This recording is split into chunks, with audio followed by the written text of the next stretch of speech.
I've already spilled my heart out on how great Fortune's Run is. It's a gritty, retro-styled shooter with immersive sim elements and an incredibly tight grasp on what makes that niche of game so addicting. Not to mention a gorgeous head-banging soundtrack. Like if Cruelty Squad and Ultra Kill had some sort of fever dream or some sort of love affair child in a rusted-out freight elevator. What makes it all the more impressive is how fresh it feels. Despite pulling clear inspiration from cult classics, Fortune's Run manages to avoid the usual trappings of nostalgia bait. It carves out its own identity with tight mechanics, crunchy feedback, and a grungy industrial aesthetic that hits like a gut punch. All of that, everything this game stood for, now hangs in the air, uncertain. Because as of this year, Fortune's Run isn't just a game in early access anymore. It's a game with a ghost at the helm and the future lost in a legal showdown. Let's rewind a bit. Since the release, we've seen several behind the scenes updates from the developers that, piece by piece, revealed a rocky road. The already small team, just 2 people, was eventually split in half. According to updates on the game's Steam Community Hub, the original developers, known publicly as Dizzy and Arachne, were more than just collaborators. Based on the language used, namely Dizzy referring to Arachne as her wife, it seems they were married at one point. But that partnership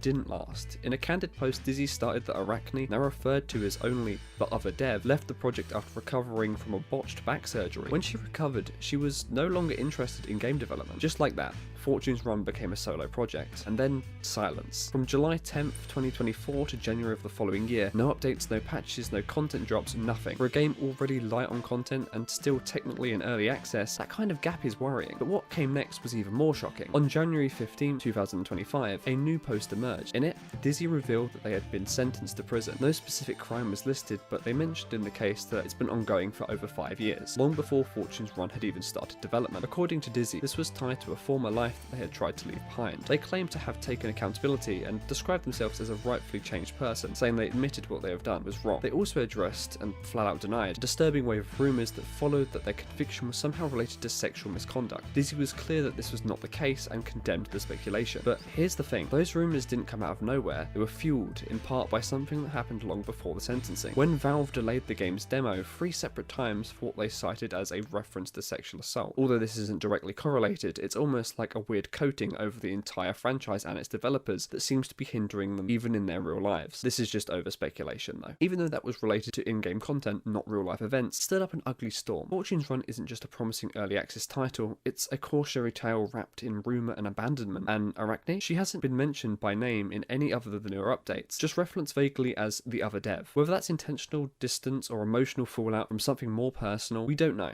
And honestly, it's not really our business. But it's hard not to feel the split between them may run deeper than just a surgery and a sentence. What we're left with is a game suspended in limbo. Fantastic title. I believe everyone should at least try, as there's truly nothing else quite like it. And even behind bars, it has a passionate developer that one day seeks to come back and finish what they started.